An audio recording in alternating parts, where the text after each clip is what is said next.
All right, let's talk about the single biggest mistake that, honestly, it just kills most new businesses.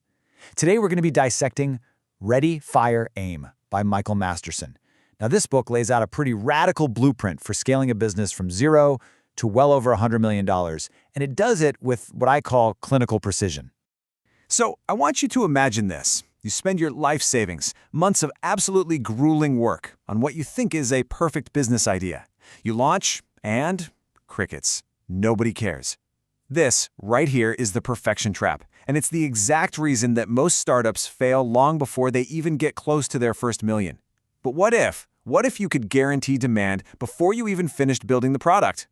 You know, most of us are taught to do things in what seems like a logical order, right? You write the business plan, you hire a lawyer, you perfect the product, you get all your ducks in a row. But Masterson argues that this is precisely how you kill a business in complete obscurity. The real problem isn't that your product isn't perfect. It's that you're not focused on the one thing that actually keeps the lights on: selling. So to solve this problem, Masterson introduces this really radical shift in thinking that he calls the Ready, Fire, Aim method. Let's break down exactly what he means by that. Okay, so the core idea here is to, as he says, shoot from the hip. Instead of trying to perfect a product or a service in some isolated lab, you get it out into the market as fast as you possibly can. Now, this isn't about being reckless. It's about generating two absolutely critical things: immediate revenue and real feedback from actual paying customers. And what this does is it creates velocity and momentum. And honestly, this single shift changes everything. It forces you to prioritize speed over perfection, and that breaks that cycle of analysis paralysis that just traps so many entrepreneurs. But Masterson doesn't just give you a philosophy, right? He provides a concrete blueprint.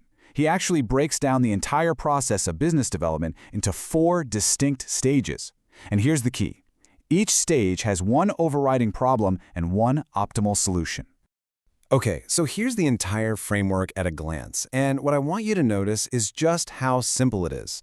From that first stage, infancy, all the way to maturity, your main challenge evolves, which means your focus has to evolve with it.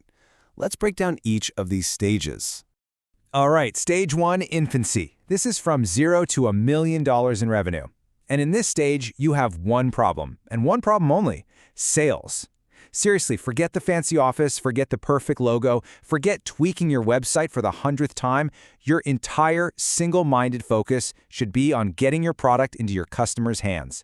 The mantra here is sell first, perfect later. So your solution for this stage is to find what he calls your optimal selling strategy, or OSS. And really, this is all about finding the most direct path to a sale. It just means figuring out, where are my customers?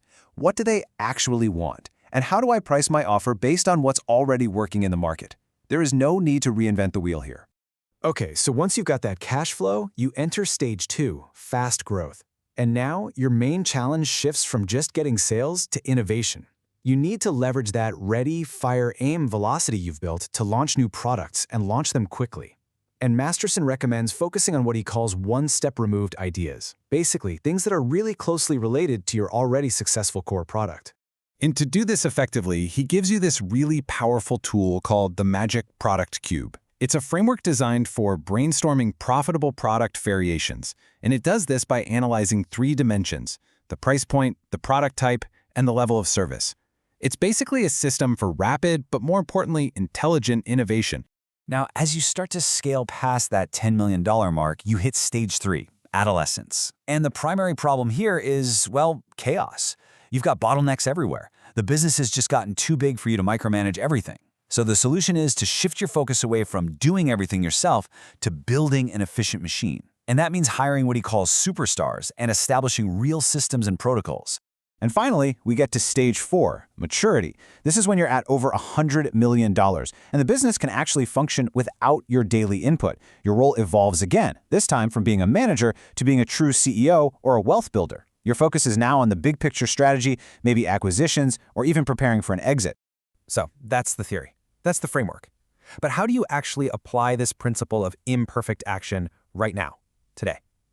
Well, Masterson provides several really actionable strategies. Let's take a look at 3 of the most valuable ones. All right, here are 3 high-value strategies you can literally use immediately. First up is the 80-20 innovation rule. The idea here is to keep your new products 80% familiar and only about 20% new. Why? Because people crave clever adaptations, not totally confusing revolutions. Second, develop a simple USP, a unique selling proposition that makes your offer a complete no-brainer. And third, and this is maybe the ultimate hack, sell your idea before it's even fully built. This gives you instant proof of concept, and more importantly, it makes sure you don't waste a ton of resources on something nobody even wants. Now, look, no strategy is perfect for absolutely everyone. So let's take an honest, critical look at this framework and see if it's really the right fit for you. Okay, the pros are pretty clear, right? This method prioritizes cash flow, which is the absolute lifeblood of any business. It completely crushes that overthinking that paralyzes most startups, and it builds a culture of execution. Now, on the flip side, this fire-before-you-aim approach, it can lead to some quality control issues if you're not careful. It can also create a pretty chaotic work environment if you fail to make that crucial shift to building systems later on in stage 3. But, as Masterson points out, sales cures most problems. Think about it. You can't fix a product that no one is buying in the first place. So what's the single most important takeaway from all of this? If you're going to remember just one thing from our time here, it should be this. The core message is incredibly simple. Perfect is the enemy of profitable. This whole philosophy is a challenge to you to stop hiding behind administrative busywork and to start actually facing the market. Perfection is a myth, and it's a myth that keeps you from the only thing that truly matters in the early stages, getting profitable. So if you're ready to stop planning and start selling, I've put a link to Ready, Fire, Aim and some other resources down in the description below. And for more deep dives into game-changing books just like this one, make sure you subscribe to the channel, apply what you've learned today, and I'll see you in the next one.